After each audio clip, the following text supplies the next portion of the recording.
Renault surfe désormais sur la vague des véhicules de loisirs grâce à son petit dernier, le Scénic RX4.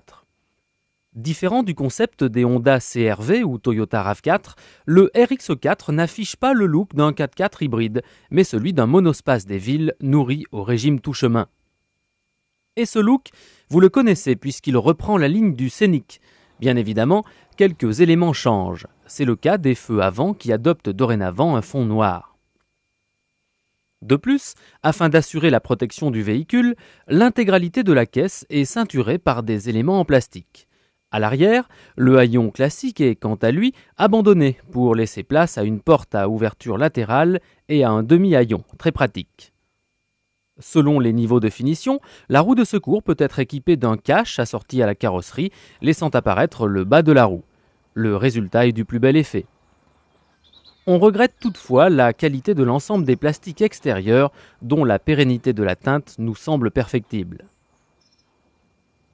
Ces éléments, associés à la garde au sol augmentée de 90 mm, à la longueur et à la hauteur revue à la hausse, font que le RX4 affiche un look massif. Ce look saura séduire les allergiques à la ligne bon père de famille du Scénic classique. À l'intérieur, le RX4 reprend tous les atouts du Scénic, avec son plancher plat et son excellente modularité, sans parler de ses nombreux rangements.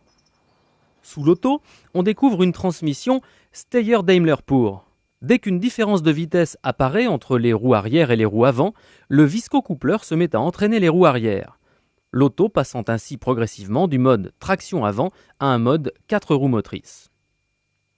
En conduite sportive sur route, l'auto est donc majoritairement sous-vireuse.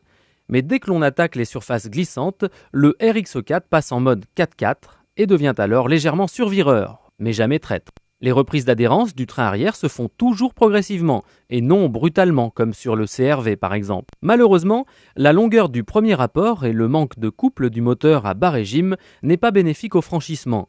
La seule façon de s'en sortir étant alors de passer avec de l'élan, ce qui expose les soubassements de l'auto.